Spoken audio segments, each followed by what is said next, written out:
Hello students, once again welcome to my YouTube channel.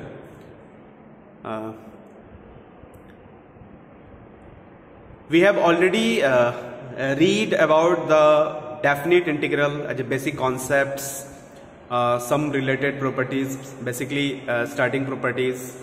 After that we have read about the properties related to symmetricity. In between them we discuss the symmetricity, and we already told you that there are two types of symmetricity. One is symmetricity about a line, and other is symmetricity about a point, in which we discuss in both of the cases there are three different cases, and in each cases we write a property. We have written a property on definite integral. Okay.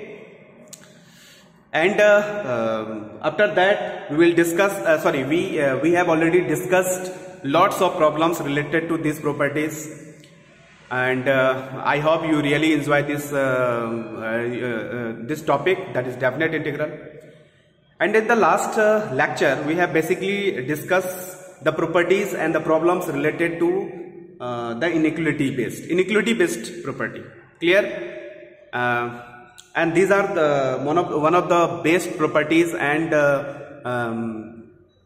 you realize that if you attempt some competitive exams, lots of problems are asked from that section, that is property related to the inequality. Now after that we are going to discuss the definite integral as a limit of sum. This is one of the most favorite topic or important topic of the definite integral. This is definite integral as limit of sum. ठीक है, तो ये जो topic है ये बहुत ही important है, क्योंकि इससे भी डायरेक्टली क्वेश्चंस पूछे जाते हैं एग्जाम में. ठीक है, अगर मान लीजिए आपके एकेडमिक में ना भी पूछे तो कंपटीशन सेक्शंस में क्वेश्चंस रहते हैं, और ये बहुत इंपॉर्टेंट है. आपने नाम सुना होगा इंटीग्रेशन बाय फर्स्ट प्रिंसिपल, आपने नाम सुना होगा डिफरेंशिएशन बाय फर्स्ट प्रिंसिपल. तो जिस तरह से डिफरेंशिएशन बाय फर्स्ट प्रिंसिपल होता है, उसी तरह से इंटीग्रेशन बाय फर्स्ट प्रिंसिपल है. और आपको पता था definite integral as limit of sum जो है, इसी का एक नाम है, इसी का एक दूसरा नाम है. क्या नाम है? क्या कहते हैं, इंटीग्रेशन बाय फर्स्ट प्रिंसिपल. ठीक है, तो अभी तक मैं जो है कैमरा के पीछे से बोल रहा था, क्योंकि एक्चुअली ये होता है कि आवाज में क्लियरिटी आती है. अब मैं थोड़ा कैमरा के आगे जा रहा हूं और मैं बोर्ड में जो लिखा हुआ है उसको मैं आपके सामने डिस्कस करता हूं. ओके, चलिए. Hello students, now I am in front of you. For a while I am behind the camera, I am speaking the topics which we are discussing. Now we are going to discuss the topic which is definite integral as limit of sum. हम देखना चाहते हैं कि है क्या actually. An alternative way of describing this, you can see here, this is the definite integral and this is the alternative way. मतलब एक alternative तरीका है इसको तो इस डेफिनेट इंटीग्रल को डिस्क्राइब करने. कैसे जी? तो कह रहा है is that the definite integral this, ये जो डेफिनेट इंटीग्रल दिख रहा है fx over the limit a to b with respect to x is a limiting case of the summation, clear, of an infinite series provided, यहाँ पे देखिए restriction area है, provided fx is continuous on a to b closed interval. कहने का मतलब ये हुआ कि किसी भी डेफिनेट इंटीग्रल को आप लिमिट मतलब इनफिनाइट सीरीज के समेशन के टर्म में लिख सकते हो. ठीक है, लेकिन ये काम कब कीजिएगा जब फंक्शन आपका क्या होना चाहिए, जब फंक्शन आपका कंटिन्यूअस होना चाहिए. अगर ये कंटिन्यूअस नहीं होगा, डिसकंटिन्यूअस हो जाएगा, तो उस केस में अगर आप लिखते हैं तो गलत हो जाएगा. मतलब डेफिनेट इंटीग्रल को इनफिनाइट सीरीज के टर्म में तब लिख सकते हैं जब आपका क्या हो जाएगा, वो फंक्शन कंटिन्यूअस हो जाएगा in the given range of the interval. ये जो दिया हुआ है a to b देख सकते हैं कहां पे आए. ठीक, तो देखिए ये डेफिनेट इंटीग्रल है, इसको हम इस तरह से लिख सकते हैं. इस तरह से, तो limit n tends to infinity h sigma r is equal to 0 to n minus 1 f a plus r h, comma h के बारे में इंफॉर्मेशन है कि h जो है आपका b minus a by n हो जाता है. ठीक है, अब एक बात यहाँ पे और एक चीज है कि जिस तरह से हम डेफिनेट को लिमिट एज ए सम के टर्म में लिख सकते हैं, तो इनफिनाइट सीरीज जो कि लिमिट एज ए सम है उसको भी हम लोग डेफिनेट में चेंज कर सकते हैं. कहने का मतलब देखो यहाँ पे the converse is also, converse का मतलब होता है जो उल्टा प्रोसेस होता है, मतलब सीधा तो आप चल दिए लेकिन आप उल्टा भी चल सकते हैं। कहने का मतलब ये है कि आप इनफिनाइट सीरीज का समेशन रहेगा, लिमिट लगा हुआ रहेगा, तो उसको आप डेफिनेट में चेंज कर सकते हैं। If we have an infinite series of the form, इस फॉर्म का अगर इनफिनाइट सीरीज रहा तो it can be expressed as definite. This is the method and this is called the first, the क्या बोलते हैं, डेफिनेट से इनफिनाइट में चेंज करने को ही हम लोग बोलते हैं इंटीग्रेशन बाय फर्स्ट प्रिंसिपल, और उल्टा जो होता है वो भी पढ़ना है, ठीक है।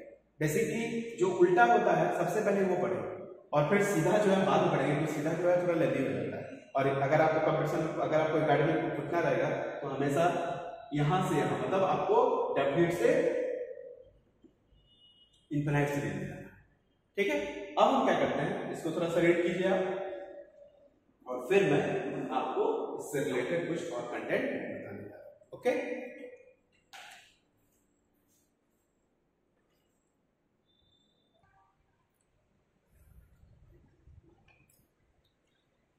हेलो स्टूडेंट्स, नाउ हमने आपको पहले भी कहा था कि जो definite integral as limit of sum है, मतलब डेफिनेट से इनफिनाइट सीरीज, ये हुआ पहला फर्स्ट मेथड, ठीक है। और दूसरा होता है उल्टा, मतलब इनफिनाइट सीरीज दिया हुआ रहेगा और आपको डेफिनेट में चेंज करना है। सबसे पहले हम लोग उल्टा वाला जो केस है, रिवर्स केस है, उसको हम लोग पढ़ने जा रहे हैं। तो method to express an infinite series as definite, heading बना हुआ है कि स्टार मार्क लगा हुआ, लिखा हुआ है कि मेथड टू एक्सप्रेस, मतलब क्या मेथड होगा, क्या तरीका होगा एक्सप्रेस करने का, क्या एक्सप्रेस करने का, कि कोई इनफिनाइट सीरीज है उसको आप डेफिनेट इंटीग्रल में कैसे चेंज करोगे, ठीक है। ये मैं आपको बताने जा रहा हूँ। तो आप देख सकते हैं नंबर 1 कुछ रूल्स हैं, कुछ मेथड्स हैं जो कि आपको पॉइंट वाइज लिखे हुए हैं। तो नंबर 1 देखिए क्या लिखा हुआ है, सॉरी एक नंबर हो गया, express the given series in the form sigma 1/n f r/n, मतलब जो भी आपका सीरीज दिया हुआ है, whatever with the series is given, ठीक है, you have to convert is in the form this, clear। आपको पता है this is the sign for summation, this is called sigma, clear। तो आपको इस फॉर्म में लिखना है sigma 1/n f r, clear। चलिए second one is then the limit is its sum when n tends to infinity, मतलब इसके बाद आपको लिमिट लगाना है। तो जैसे कि इसमें लिमिट लगाओगे यहाँ लिमिट आ जाएगा, तो लिखा जाएगा limit n tends to infinity sigma 1/n f r।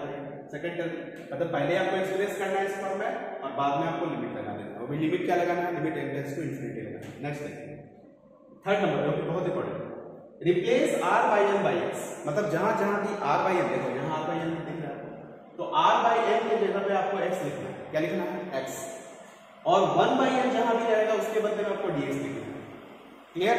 मतलब r/n की जगह में x और 1/n की जगह में dx, ठीक है। और ये जो सिंबल है limit n tends to infinity sigma, इस पूरे के बदले में आपको साइन ऑफ इंटीग्रेशन लिखना है। इंटीग्रेशन का जो साइन है वो यहां लिखा है, ठीक है। उसके बाद इंटीग्रेशन का साइन आ गया, x आ गया, dx आ गया, तो अब बचा क्या, लिमिट, क्योंकि आप डेफिनेट इंटीग्रल चेंज करें तो लिमिट भी चेंज होगा। तो अब सवाल है कि वो लिमिट कैसे फाइंड आउट होगा, ठीक है। तो चौथा नंबर इसके लिए मेरा लिखा गया, मतलब चौथा नंबर जो लिखा है यहाँ पे वो लिमिट के लिए। देखिए क्या कर रहा है, the lower and upper limit of the integration are, मतलब जो लोअर और अपर लिमिट होगा इंटीग्रेशन, तो वो क्या होगा, वो कह रहा है लिमिटिंग वैल्यू ऑफ r/n का लिमिटिंग वैल्यू होगा, ठीक है। मतलब r/n, n tends to infinity r/n, ये लिमिटिंग वैल्यू है। लेकिन कब कब, for the first and the last term of r respective, मतलब जब r का पहला वैल्यू डालोगे और लिमिट लगा दोगे n टेंड्स टू इंफिनिटी, उस केस में जो डाटा आएगा वो आपका हो जाएगा फर्स्ट वैल्यू, मतलब a हो जाएगा। और जब r का लास्ट वैल्यू यहां यूज करेंगे और उस केस में लिमिटिंग वैल्यू निकालेंगे, तो उस केस में जो भी डाटा आएगा वो आपका अपर लिमिट हो जाएगा, मतलब b। तो आपका a भी पता हो गया, b भी पता हो गया, f(x) हो गया, dx हो गया, तो इसके बाद तो ये डेफिनेट इंटीग्रेशन में चेंज हो गया। तो इसको आप क्या कर सकते हैं, डेफिनेट इंटीग्रेशन का जो भी रूल एंड रेगुलेशन आएगा प्रॉपर्टी लगा कर प्रॉपर्टी से बनाइए, नहीं तो अगर थ्रू इंडिफिनिट बनाना चाहते हैं तो इंडिफिनिट बनाइए, मतलब किसी भी तरह से इस तरह के क्वेश्चंस को आप डील कर सकते हैं। मतलब this is the method to change a infinite series into a definite integral. So this is the one of the